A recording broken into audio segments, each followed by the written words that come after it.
emotionally weaker या overly stimulated? Because of excessive screen time, which is one of the reasons, is that उनके milestone सब regress हो गए. Right, मम्मियाँ ही ज़्यादा brunt लेती हैं बच्चों का rather than the fathers. So why is this? Mothers, but I think families as a whole need to understand कि बच्चे कुछ behavior show करते हैं, हर समय उनको correct करने की बजाय थोड़ी space दे के हम understand Let them करें. take it out. Are today's kids actually under more pressure if we talk about studies? क्योंकि अभी तक तो आपने सब कुछ मैनेज कर दिया, रोने नहीं दिया, लड़ने नहीं दिया, चीज़ें प्रोवाइड कर दी, प्रॉब्लम्स भी सॉल्व कर दी. जिस दिन आप पिक्चर से चले गए उस दिन उनकी प्रॉब्लम्स कौन सॉल्व करेगा? So there are certain parents who are just focusing on education. For them, marks is the only thing.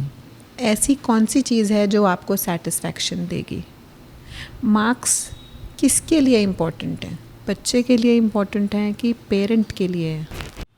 Hi, welcome to my today's podcast. It is very special. If you are a mother, if you are a father, grandparents, you can't miss this.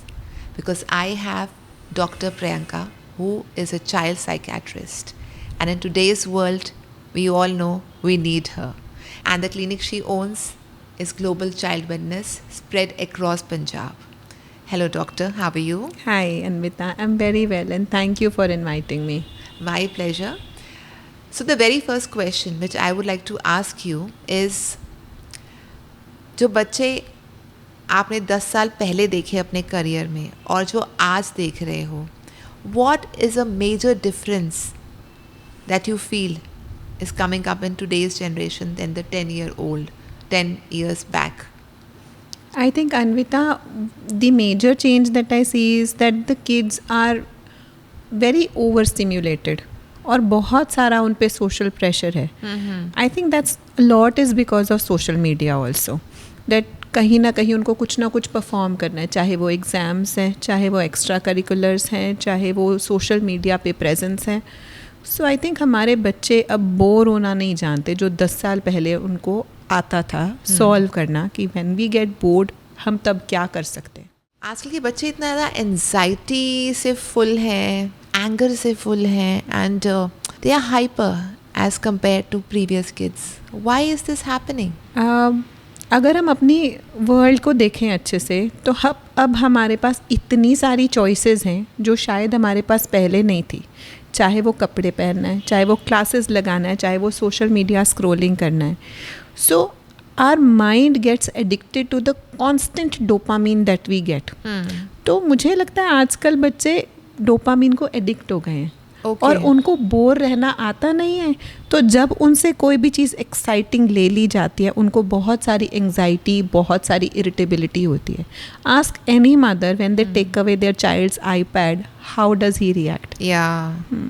I feel that personally. I mean if my kid is watching and मेरे को anxiety हो रही है तो ये इतनी देर देख क्यों रहा है, और जब मैं उससे ले लेती हूँ वो एंजाइटी उसको हो जाती है कि उससे ले कैसे लिया. है ना? यस. बट क्या करें? What should the mothers do? See, as a mother, as a doctor, I think कि you have to be a good role model. तो जो आप अपने बच्चे को सिखाना चाहते हो पहले आपको खुद प्रैक्टिस करना होगा. आपको अपना स्क्रीन टाइम कम करना है. एंड जब आप स्क्रीन टाइम कम करते हो, चाहे खुद का या बच्चे का, आपको पहले क्लैरिटी चाहिए कि when you are removing the screen from the picture, उसको रिप्लेस किससे कर रहे हो. हैव यू डिसाइडेड कि कौन सी एक्टिविटी उसके बदले में दोगे?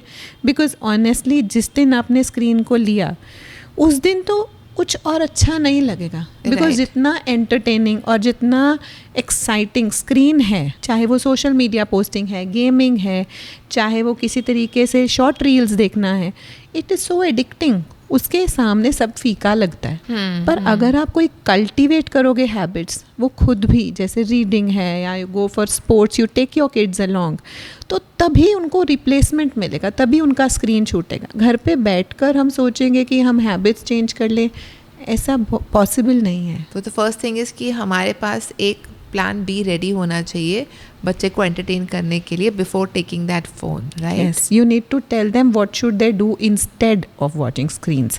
Unless you replace it with something, it will not go away.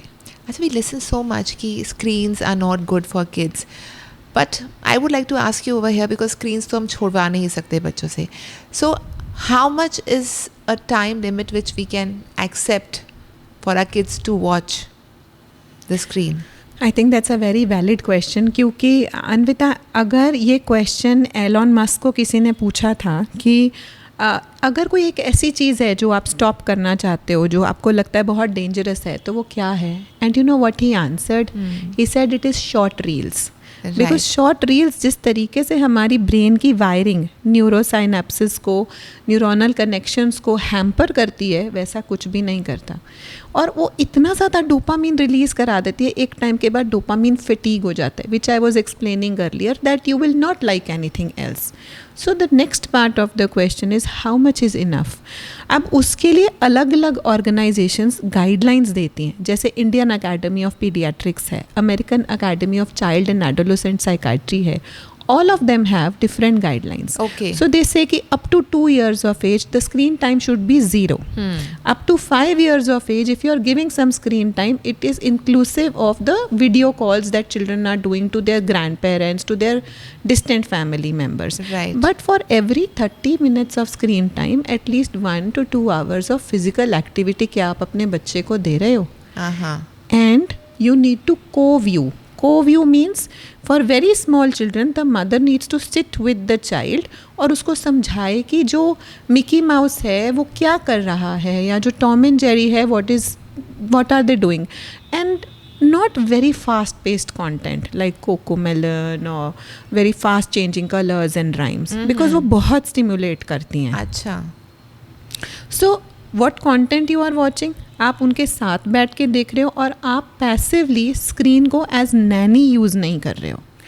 That is leading to growth. And obviously for older kids बहुत सारा होमवर्क, रिसर्च वर्क आपके फ़ोन्स पे आता है. And now you can not escape the presence of AI. Our world is changing so fast कि अब उसकी presence को आप डिनाई नहीं कर सकते. तो उसको इंटेलिजेंटली यूज़ करना will be giving them choices कि ये वाली एप्स यूज़ होंगी, ये शोज़ आप देख सकते हो, ये चीज़ें आप कर सकते हो. Right. So it should be a guided viewing. Yes. And when you guide older children, it is important you make them sit with you in the decision making, because they will not like you उन पे सब कुछ impose कर दिया जाए. Yeah. आजकल के बच्चे are actually emotionally weaker या overly stimulated. What do you think? I think आजकल के बच्चे बहुत ज़्यादा स्टिम्यूलेटेड हैं, ओवर स्टिम्यूलेटेड हैं.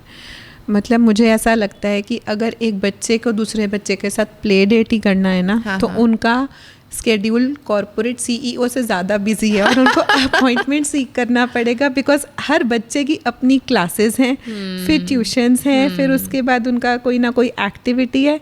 दैट वेरी लिटिल टाइम जो उनके पास फ्री है, और जो लर्निंग होती है वो फ्री टाइम में कंस्ट्रक्टिवली अपने दिमाग को यूज़ करने के साथ साथ होती है, वो हम मिस ही कर देते हैं. सो अगर कॉन्स्टेंटली हम उनको स्टिमुलेट कर रहे हैं, उनकी प्ले डेट्स को भी स्ट्रक्चर कर रहे हैं, उनके फ्री टाइम को हर टाइम मैनेज कर रहे हैं, तो हम उनको अपना दिमाग चला के कोई प्रॉब्लम सॉल्व करने का रास्ता ही नहीं दे रहे.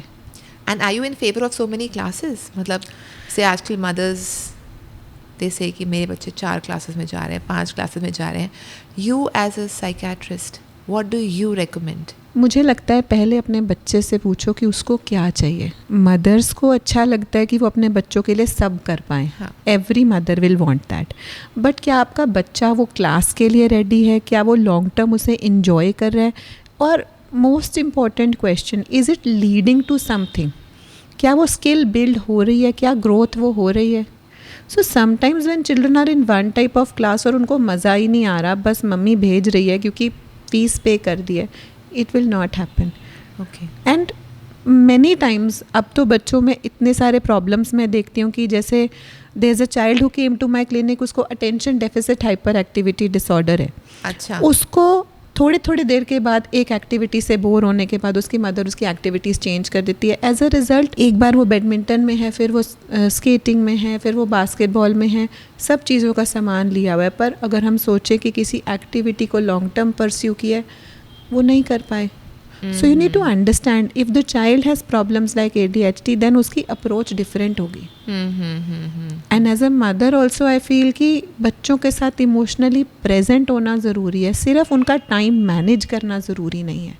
Right, but all the mothers are so busy these days. They don't have time. So what do they do? और बच्चों को आई थिंक स्क्रीन से बचाने के लिए हम लोग उनको क्लासेस में डाल देते हैं. वेरी ट्रू, वेरी ट्रू कि हम इतनी बिजी लाइफ जी रहे हैं कि ये चीज़ें हम अवॉइड नहीं कर पाएंगे. अगर स्क्रीन से बचाना है तो कहीं तो डालना पड़ेगा. बट कुछ चीज़ें सिंपल एज अ मदर हम थोड़े टाइम में भी कर सकते हैं. जैसे मेरे पास जो पेरेंट्स आते हैं तो उनको मैं सिंपल चीज़ों से स्टार्ट करती हूँ कि जैसे स्पेशली फादर्स पूरा दिन बिजी होते हैं, बहुत लेट घर पे आते हैं, तो आई टेल देम कि वीकेंड पे आधा घंटा आप अपने बच्चे के साथ कोई बोर्ड गेम खेलो, चाहे यू प्ले ऊनो और यू प्ले कैरम और play anything that you bond with your child, और you take your child out for maybe an ice cream, ताकि आप उनके साथ बॉन्ड कर सको. Same for busy mothers. The emphasis is not on quantity of time, it's on quality. What you do when you are 100% present matters. There's a mother, मतलब she is a teacher and उसके बच्चे ने उसको सुबह सुबह वो breakfast बना रहे थे, उसके बच्चे ने उसको बोला कि मम्मी मेरी बात सुना, and she did not have time and she rushed.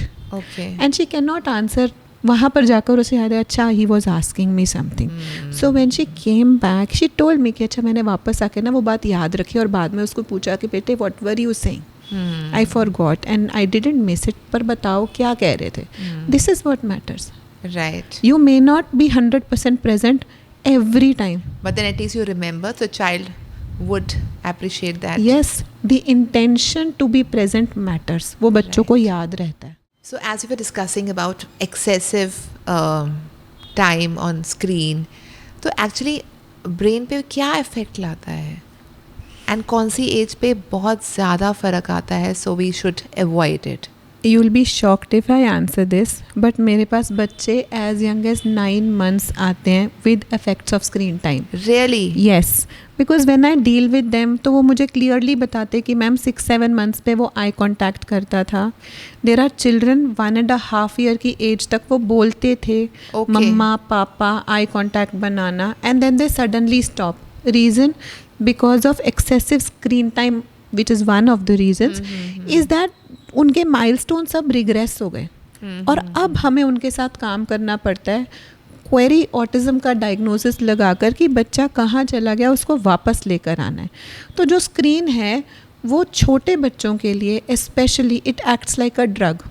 हमारे जो ब्रेन के न्यूरॉन्स हैं उनके आपस में घने साइनेप्सिस बने होते हैं, तो जब हम उनको स्क्रीन्स दे देते हैं वो साइनेप्सिस टूट जाते हैं. The more connections your neurons have the better growth you have. तो जब वो कनेक्शंस टूट गए, वो घने नहीं रहे, तब जो लॉस हो जाता है वो इररिकवरेबल होता है after a certain period of time. Yes, and once you are working with children you realise कि हम उनकी स्क्रीन्स बंद कर देते हैं. मदर्स को बोलते हैं थेरेपी करो, घर पे वही एक्टिविटीज़ कराओ जो हम करवा रहे हैं. We see the children coming back. And for older children the problems are different. उनके अटेंशन स्पैन पे प्रॉब्लम आती है, एकेडमिक डिक्लाइन होना शुरू हो जाता है, इरिटेबिलिटी, कांस्टेंट चिड़चिड़ापन रहना, सोशलाइज कम करना, friends come banana, because the world of screens is so very addicting. Right, and becomes a very small world for them. Yes, yes. Today only I had a young girl in my clinic. She came to me and said कि या तो मुझे मेरा mobile दे दो, otherwise I want to die. Oh my God. Yes. Really? Yes. And how old was that child? The child is around, the young person's around 15. And if at 15 a child is saying this. And it is not uncommon. So जब screen हमारे रास्ते में आ जाती है ना, हमें बड़ी मुश्किल होती है. अगर as a doctor I had to tell parents something कि आप अपने बच्चों की पर्सनल प्रोफाइल्स को प्राइवेट रखो. बहुत ज़्यादा कंटेंट शेयर करने से पहले सोचो कि what are you sharing, responsibly share करो, and don't expose free screen time to your children. Right. Dopamine एक न्यूरोकेमिकल है हमारे ब्रेन में. जब हमें कुछ भी अच्छा लगता है तो हमें वो रिवॉर्ड मिलता है, चाहे वो जंक फूड खाना है, चाहे वो किसी तरीके से हमें अपनी पसंद का गाना सुनना है या फेसबुक पे लाइक्स हैं. सो जब children they see content on social media या स्क्रीन्स, तो उनको उस तरीके से बहुत फास्ट डोपामीन मिलता है. उसकी फायरिंग इतनी तेज़ हो जाती है कि एक टाइम के बाद डोपामीन फैटीग या एग्जॉशन हो जाती है. अब वो सब करने के बाद इमेजिन कि आपने बहुत इंटरेस्टिंग एक मूवी देख ली, you laughed your heart out. वापस आने के बाद would you be ready to watch another movie? Not really. No, because our brain gets tired. एक दिन का कोटा ख़त्म हो गया. तो बच्चे पहले 15-20 मिनट में जब वो रील्स देखते हैं वो ख़त्म कर लेते हैं, उसके बाद सिर्फ चिड़चिड़ापन रह जाता है. So tell me, which are the first initial signs which a parent should not ignore when they get to know that their child is watching the phones and is getting disturbed emotionally या psychologically? कौन से ऐसे science हैं जो हमें ignore नहीं करने चाहिए? कॉन्स्टेंट इरिटेबिलिटी, चिड़चिड़ापन, या अपने रूम में बैठे रहना. जब कोई गेस्ट्स आए हैं तो उनसे इंटरैक्ट नहीं करना. मम्मी पापा के साथ जाने से मना कर देना कि मैं घर पे ही रहूँगा. ओके. और मार्क्स बहुत इंपॉर्टेंट पैरामीटर है कि एकेडमिक डिक्लाइन जब होता है, जिस बच्चे के अच्छे मार्क्स आते थे, तो उसमें भी एक रीज़न यही होता है. Okay. Interesting. After a certain age, I've seen that kids stop sharing things with their parents, right? At a certain age. Why does this happen? Developmentally बच्चे इस तरीके से होते हैं कि पहले पेरेंट्स उनका एक सेफ जोन होता है. एक एज के बाद specially when they cross 11-12 years of age, तो उनका सेफ जोन उनके पीयर ग्रुप हो जाता है. Right. और पेरेंट्स अगर कॉन्स्टेंटली उनको करेक्ट करते रहते हैं, don't do this, do that, and instructions देते हैं, तो they stop feeling that emotional connect कि अगर मुझे कुछ रिस्की या कुछ एक्सपेरिमेंटल बात करनी है तो मुझे डांट ही पड़ जाएगी, इसलिए I will share with my friend who will be more supportive rather than my parent. So what should the parent do? Because अब आजकल के टाइम पे तो parents have to give instructions to kids, and since they are exposed to so many things, to tell them what is right, what is wrong. So what should a parent do then? There's a very beautiful thing that I read. उसका ना एक mnemonic है, that is called LANG. L is for listen. जैसे हम पहले discuss कर रहे थे, लिसन विद 100% अटेंशन. अगर आप उस टाइम पे नहीं कर पाए तो बाद में याद ज़रूर रखना. Acknowledge what your child is saying. Acknowledgement का बड़ा सिंपल सा रूल है. जो भी आपके बच्चे ने कहा, जैसे सपोज अगर आपका बच्चा छोटा है and they accidentally exposed themselves to pornography and they asked you something जो बहुत ऑब्जेक्शनेबल है, तो बिफोर रिएक्टिंग कि ये तुमने कहाँ से देखा, क्यों ऐसे देखा, कौन दिखाता है तुमको, ये किसने बताया, before assuming and before reacting acknowledge करने के लिए वही सेंटेंस को रीफ्रेज करके बोलो. अच्छा तो तुमने जब ये देखा था फिर, सो ask, let them answer. Okay. And then you name, N is for name. Name means कि you name the emotion that they are feeling. If they are telling you, you can ask them, अच्छा I think तुम बहुत curious हो इस बारे में, और अगर कुछ हॉरिड देख लिया या कुछ गोस्ट्स वाला देख लिया then they are scared, तो you can tell them कि आई थिंक ये बहुत डरावना लगा तुम्हें, ये बहुत तुम इससे बहुत डर गए या तुम्हें बहुत गुस्सा आया. So you are naming the emotion, which by the way you are also teaching emotional education to them, how to name their emotions, ताकि वो vocabulary वो build करके आपसे communicate कर सके. What are the things which you think as a parent we say to our kids which is very emotionally damaging to them? Don't cry. Okay. Because I think जब बच्चे चिल्लाकर रोते हैं, अपसेट होते हैं, तो हमसे खुद से ही नहीं देखा जाता कि हमारा बच्चा अपसेट क्यों हो गया. राइट. बट जैसे सीज़न बदलते हैं, हमारे इमोशंस बदलते हैं, हम भी तो सारा टाइम खुश नहीं रहते. तो अगर हमें राइट है इमोशनल होने का, maybe if they are crying because आप उनकी एक सेफ प्लेस हो और उनको अपसेट फील हो रहा है. Again instead of saying don't cry, you can name the emotion and से तुम्हें बहुत बुरा लग रहा है, तुम बहुत सैड हो गए हो. So that is just acknowledgement and giving them space to cry and process.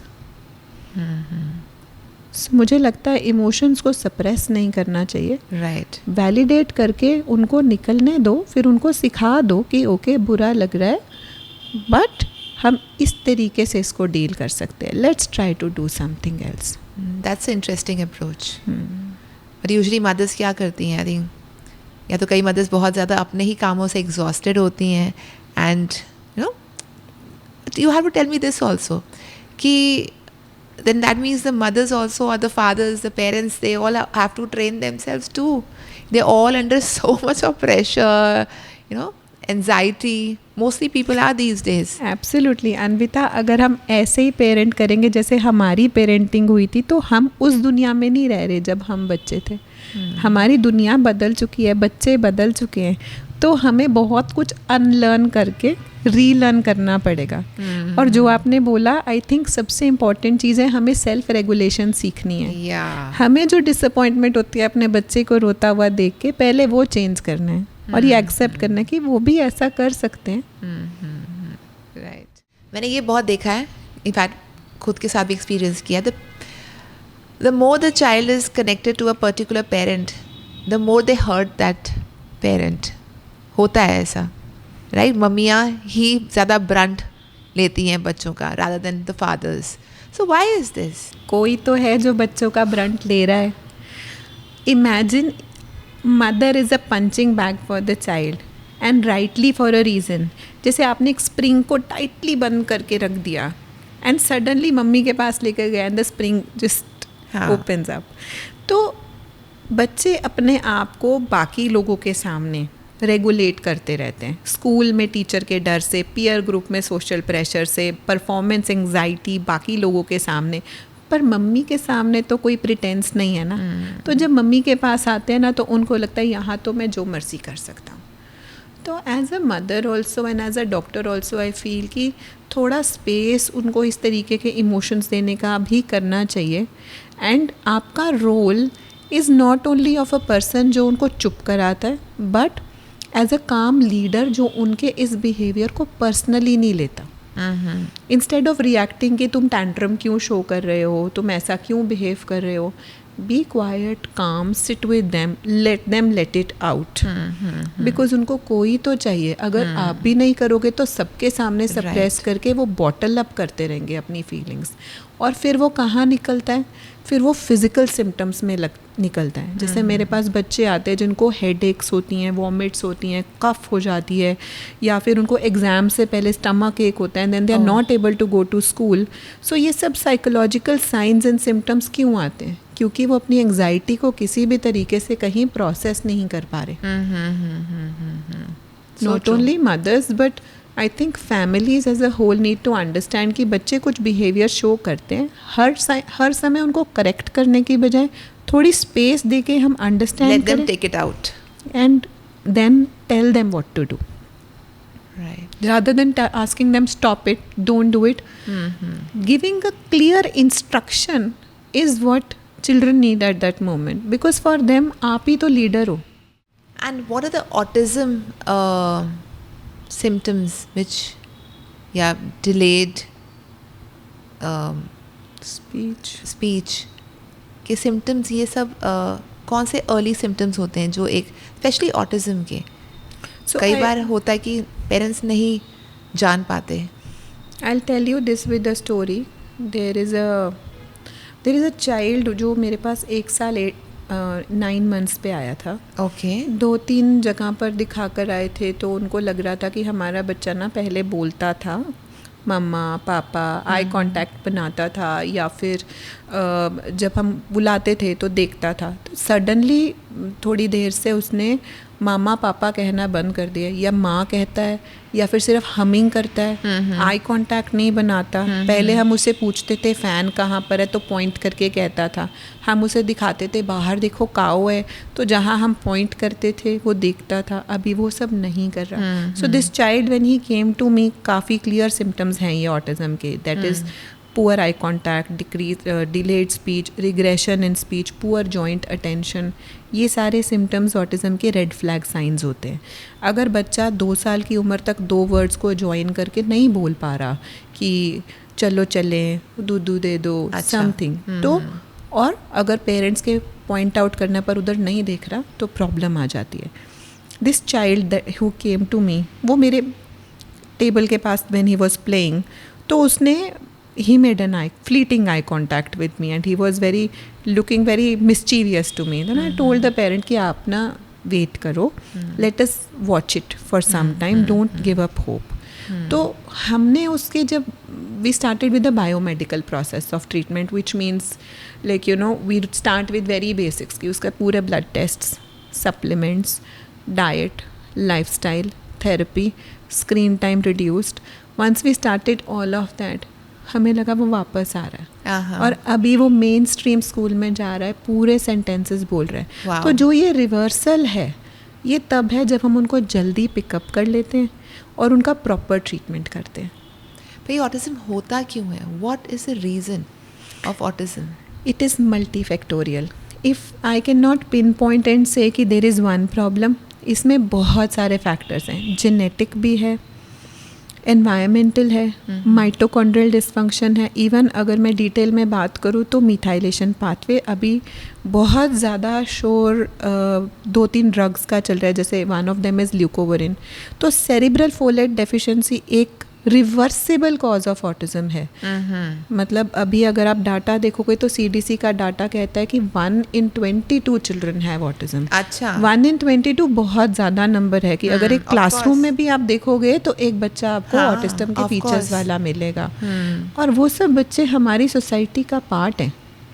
तो we have to know how to address them, how to identify them, how to make sure कि वो ट्रीटमेंट सीख कर रहे हैं. As a parent, as a doctor, I would like to ask this question to you, that are today's kids actually under more pressure if we talk about studies and achieving something? I think parents and children both are very pressured because when kids have their exams, parents are equally pressured regarding their exams. Right. So pressure is not only academic. I think social pressure is also a very big pressure. Yeah, because पहले I think we didn't have those WhatsApp groups where mothers were telling कि ठीक है मेरा बच्चा ये कर रहा है, वो कर रहा है. I think कोई एक मदर बताती है या फोटोग्राफ्स शेयर कर देती है, और इन इंस्टाग्राम तो एक तो बजती है घंटी हर एक मदर के, अच्छा उनके बेटे ने ऐसा किया, मेरे बच्चे ने नहीं किया. You know that? Absolutely. FOMO is real. Actually, yeah. And और भी तरीके की बुलिंग है ना, अब जो पहले नहीं थी. पहले बुलिंग होती थी फिजिकल या वर्बल, अब होती है इमोशनल बुलिंग. वो 4 गर्ल्स ने अपना ग्रुप बना लिया, मुझे बर्थडे पे नहीं बुलाया, दे आर सेइंग कि we will not call this person. And this kind of social pressure that मैं उस पॉपुलर ग्रुप का पार्ट नहीं हूँ, मैं लेफ्ट आउट फील कर रहा हूँ. ये प्रेशर्स पहले नहीं थे. तो कैसे करें हम अपने बच्चों को ये प्रेशर, लाइक उनको कैसे ट्रेन करें कि they should just let go these pressures और just ignore these things, not really feel bad about it? How can we as parents help our children? Well, that's a very interesting question because I think one thing we can teach our children is कि group dynamics अलग होती है. Group में आकर बच्चे group के जैसा behave करना चाहते हैं, but we need to teach our children कि when you make friends choose wisely. Always have 1 or 2 very good friends जिनकी आप केयर करते हो, तो आपको पता है कि वो आपकी केयर करेंगे. So when you have that one person keeping your back, फिर फ़र्क नहीं पड़ता कि बाकी ग्रुप ने बुलाया कि नहीं बुलाया. तो आपको ये तसल्ली है कि ठीक है नहीं बुलाया, ये वाला दोस्त तो मेरे साथ हमेशा है, मैं उसके साथ हूँ. पर वो वाले दोस्त ने भी धोखा दे दिया, फिर हमें क्या करना चाहिए? हमें अपने बच्चों को सिखाना चाहिए कि the world is not a very nice place sometimes. Making them understand कि सब चीज़ें रोज़ी हैं ऐसा नहीं हो सकता. There are going to be times जब लाइफ हमारे साथ अनफेयर होगी और आपको बुरा भी लगेगा. कोई बात नहीं, थोड़ी देर के बाद you rise up, you find other people जिनको आप बिलीव करते हो कि आपके अच्छे दोस्त हैं. But don't run after a group. Right. So we have to show that the real picture, right? Some time or the other. थोड़ा उनको reality में रखें. Yes. Not a rosy picture always. Because this happens. Parents they are pampering their kids, giving everything to the kids. everything is available to them, and they want the best of the worlds. सो हम चाहते हैं कि हमारे बच्चे कभी भी ना रोएं, upset भी ना हो, खुश रहें, उनके पास सब कुछ हो और लाइफ हमेशा परफेक्ट हो. Yes. It is unreal. So true. And I think this really is going to cause or is causing a lot of problem for the next cause a kids. problem जब आप present नहीं हो, क्योंकि अभी तक तो आपने सब कुछ मैनेज कर दिया, रोने नहीं दिया, लड़ने नहीं दिया, चीज़ें प्रोवाइड कर दी, प्रॉब्लम्स भी सॉल्व कर दी. जिस दिन आप पिक्चर से चले गए उस दिन उनकी प्रॉब्लम्स कौन सॉल्व करेगा? Right. सो कभी ना कभी तो आपको अपने बच्चे को अगर स्विमिंग सिखानी है तो उसको पूल में छोड़ना पड़ेगा, so that they learn how to do it themselves. So letting them know there is a problem and बच्चे ग्रुप में आपसे बात नहीं कर रहे, instead of jumping to solve the problem and thinking कि ये मेरी ड्यूटी है उसकी प्रॉब्लम सॉल्व करना, ट्राई आस्किंग देम कि अब क्या करोगे. So true. आस्क देम कि अब तुम्हारे दोस्त तो बुला नहीं रहे, तुम्हें बुरा तो लग रहा है, what next? You will be surprised how they will come up with answers कि ठीक है मम्मा, अगर वो मुझे नहीं बुला रहे तो मैं न्यू फ्रेंड्स बना लूँगा. That solves your problem, because as a doctor, if I look at things, I feel the true job of a parent is not only to solve the problems, which I think parents should not do. They should let children solve their own problems, but to make their children capable कि जब वो disappear हो जाएं picture से, the children are independent. Right. So to train them, not to train solve them. the problem, but to train them for Yes. the next world. Yes. So if we have to think about academic excellence or extracurricular activities and choose between all of this, I would choose problem solving hands down. That you have no money, you are stuck somewhere, you know how to solve that problem. Or your friends are not talking to you, you know how to solve that problem. You get embarrassed in front of somebody, you know how to laugh on yourself. Right. So when you teach them this, your job is done. So there are certain parents who are just focusing on education. For them, marks is the only thing. So उन parents के बच्चों का mentally कैसा होता है status? जब तक तो मार्क्स आ रहे हैं तब तक parent and child both are enjoying Happy.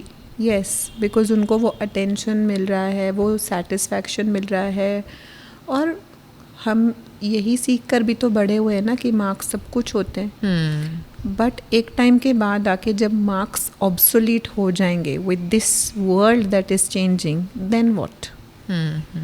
Then ऐसी कौन सी चीज़ है जो आपको सेटिस्फैक्शन देगी? मार्क्स किसके लिए इम्पोर्टेंट है? बच्चे के लिए इम्पोर्टेंट है कि पेरेंट के लिए है? क्या वो उनकी वैलिडेशन, खुद की वैलिडेशन का रास्ता तो नहीं बन रहे? एक्चुअली तो बन रहे हैं. मोस्ट ऑफ द पेरेंट्स आजकल इस होड़ में कि हमारे बच्चे कोई ट्रॉफी जीत के आए एंड हम उसका इंस्टा में लगाएं, and you know being more proud of the child, they are more proud of that situation, that yes, that they are able to yes, get attention on it. Yeah. They are seeking their own dopamine kick on it. Actually. So I think it is more important again for a child to know क्या concept कराया गया है, उस तरीके का कोई problem है तो क्या मैं सॉल्व कर सकता हूँ या नहीं कर सकता. एंड सिर्फ एकेडमिक इंटेलिजेंस की बजाय क्या उस बच्चे में इमोशनल इंटेलिजेंस है प्रॉब्लम्स को सीख करने की.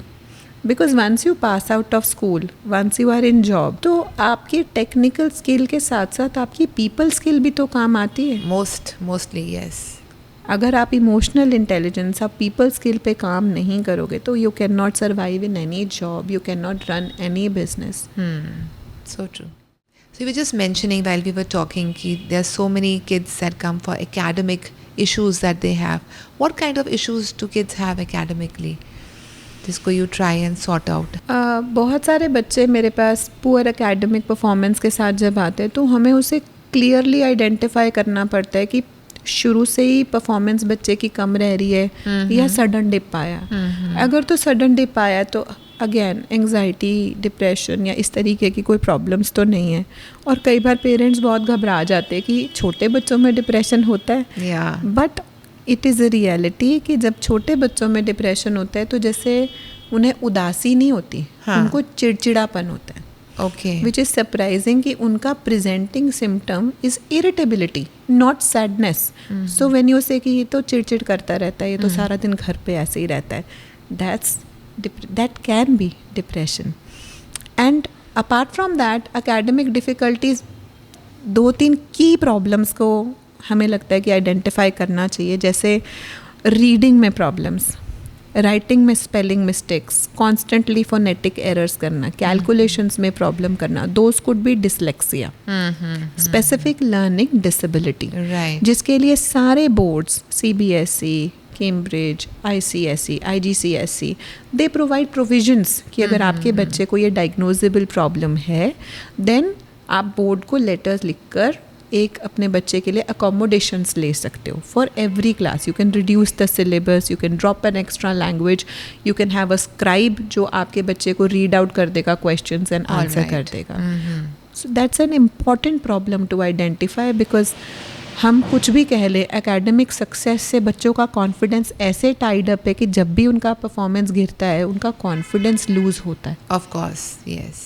And tell me this, there certain kids जो बहुत हाइपर होते हैं, मतलब हाइपर इन द वे कि they hit, they are loud, they scream and irritability हमेशा होती है.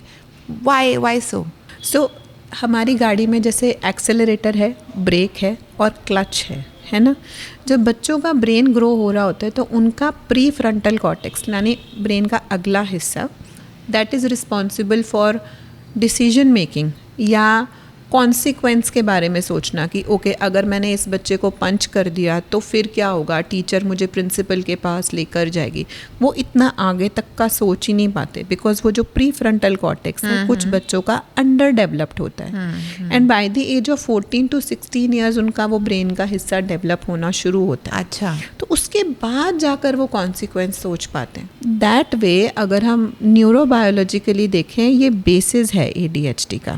The brain growth is less, the prefrontal growth is less. Okay. So the executive functioning, which is responsible for planning, decision making, organization skills, they are all poor, all very poor. So the child बेचारा उसके दिमाग से signal आया, उसने बिना सोचे कि मेरे को क्या होगा, उसकी गाड़ी में क्लच है ही नहीं, या एक्सेलरेटर है या ब्रेक है. तो या ही इज हिटिंग या ही इज रेसिंग. एक बच्चे से मैंने पूछा था कि बेटे जब आप को क्लास में जब आप पढ़ रहे होते हो तो आपको कैसा फील होता है. तो he give me a very clear example कि मुझे ना ऐसा लगता है कि मैं ना रोड पे वॉक कर रहा हूँ और बहुत सारा सैंड स्टॉर्म चल रहा है मेरी आँखों के आगे और मुझे कुछ नज़र नहीं आ रहा. अच्छा, that is the kind of distraction that children feel and experience with in themselves कि ब्रेन से इतना सिग्नल कॉन्स्टेंटली आ रहा है कि वो उसको रेगुलेट ही नहीं कर पा रहे.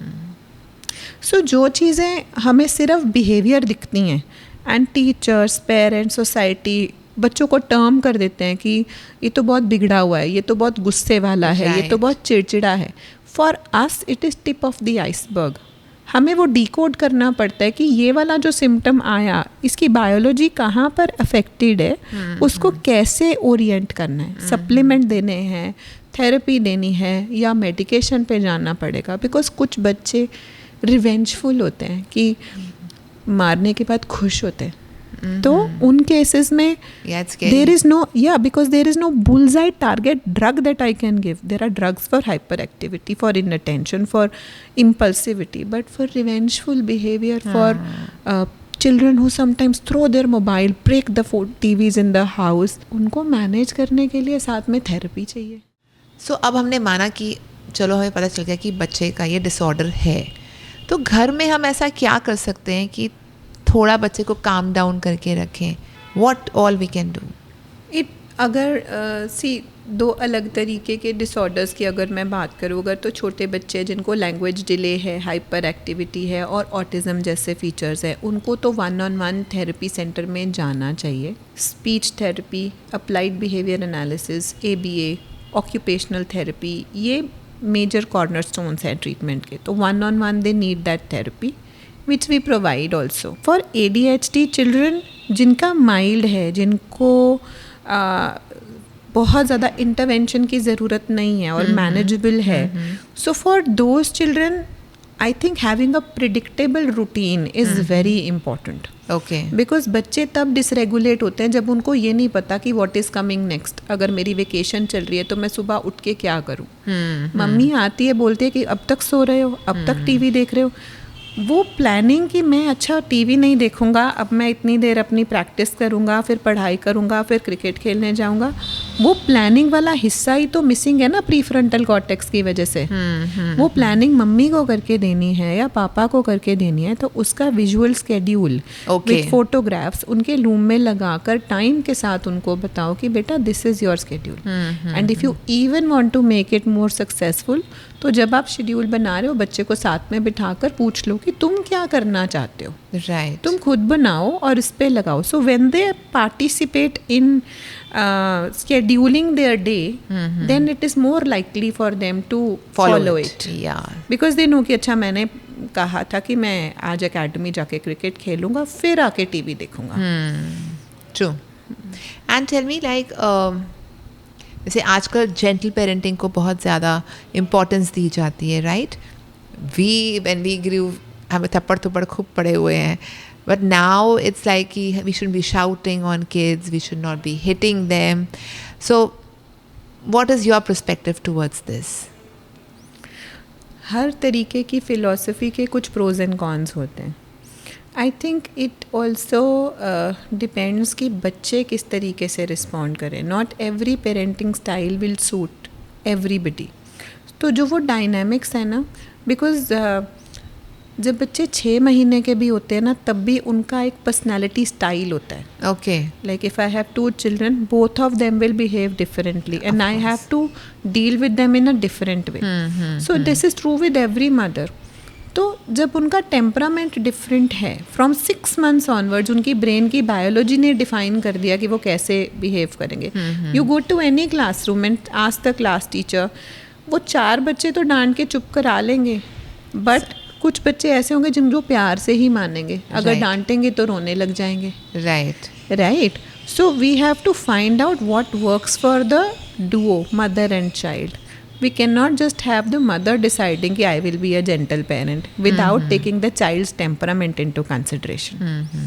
अच्छा, ये बहुत कहा जाता है कि अगर a child had a bad childhood कि तो वो आगे जाकर ज़रूर रिफ्लेक्ट करता है.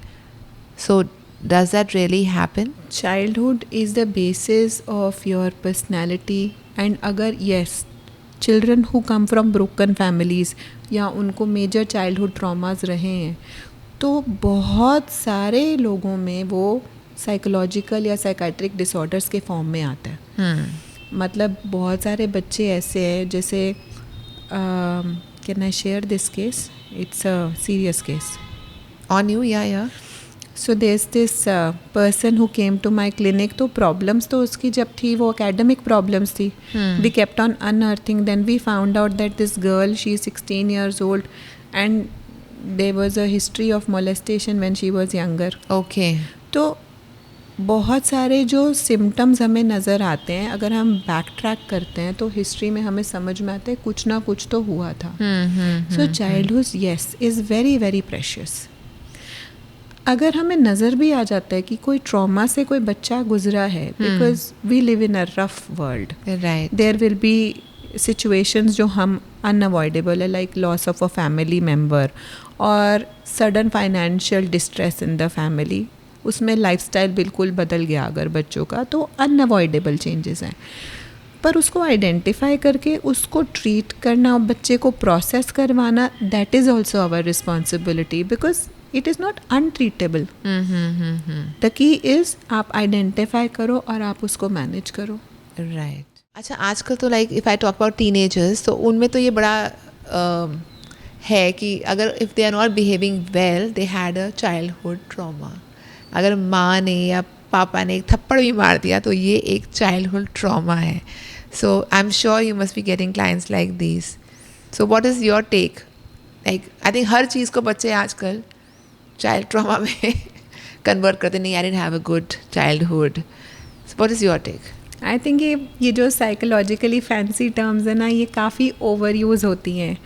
बट मुझे जो अच्छी बात लगती है वो ये कि चाहे वो ये ट्रॉमा का वर्ड यूज़ कर रहे हैं, पर वो अपनी मेंटल हेल्थ के बारे में अवेयर हो रहे हैं, जो कि हमारे टाइम पे कभी भी नहीं था. It was such a big taboo to go to a psychiatrist. Right. पर अब youngsters they are able to walk into my clinic, चाहे वो कई बार पेरेंट्स को नहीं भी बता कर आते, but they are seeking help. Wow, that's which nice. is yes, which is wonderful, because कोई प्रॉब्लम को आइडेंटिफाई करके छुपाने से तो बेटर है ना that they are seeking help. So, like, the kids just come to you. Yes, young people sometimes, not even if they are not 18-year-old, then I have to ask them कि बेटे I'll have to speak to your father Really? or mother, because Below 18 years, they Yes. do come. Yes. And what do they tell you? A lot of problems, even relationship problems for that matter. Acha. So they will come to me with breakups, with relationship problems, because these are a part of our society. हाँ. और जब वो आते हैं, अगर तो हमें लगता है कि थेरेपी से हैंडल हो रहा है, so we support them. Okay. But for less than 18, we definitely ask their family members to come over after बच्चे को कॉन्फिडेंस में लेकर कि देखो सपोर्ट तो तुमको घर से भी चाहिए होगी.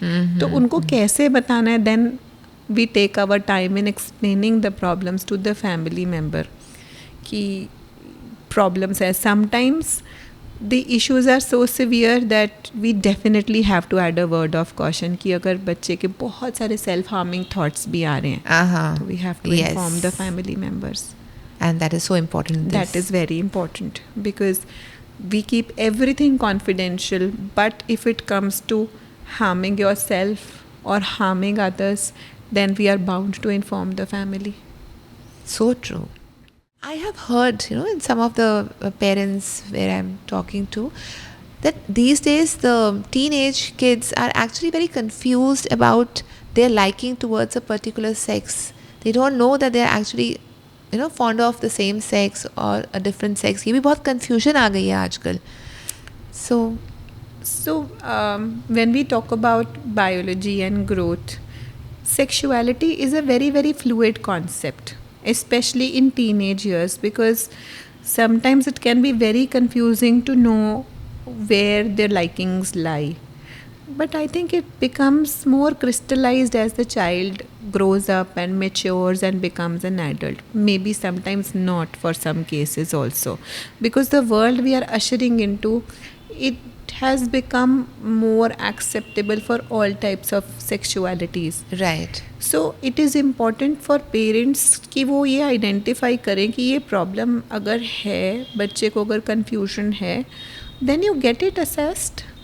Then you provide a support system कि बच्चा explore करने के लिए बात तो कर सके किसी से. Otherwise, there are a lot of potential chances of that child being abused in relationships when they are themselves not clear. Right. So you get these kind of cases. Yes, a lot. So now a rapid fire, which is the most interesting in my show. So Dr. Priyanka, one parenting mistake you see almost daily. Giving screens to their children early. Most misunderstood child behavior. I think tantrums, Okay. because tantrums are biologically driven.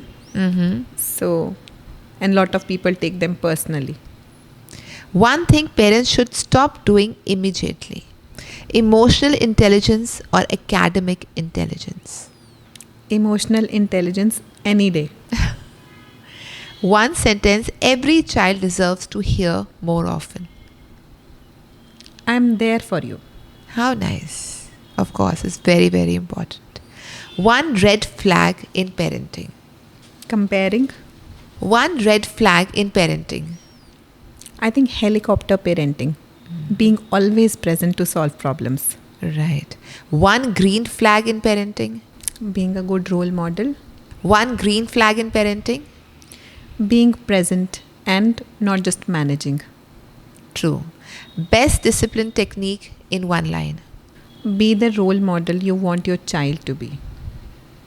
One thing children secretly need more from parents. Acceptance, One message every parent should remember forever. from a psychiatrist? I think children will not remember what you tell them. They will remember how they feel when they are with you. So true and so powerful. Yes. Thank you so much, Dr. Priyanka. Thank you. It's been such an insightful session. Thank I you. loved talking about kids. Thank you for asking these questions, and I hope they help a lot of families. I hope to. Thank Thank you. Thank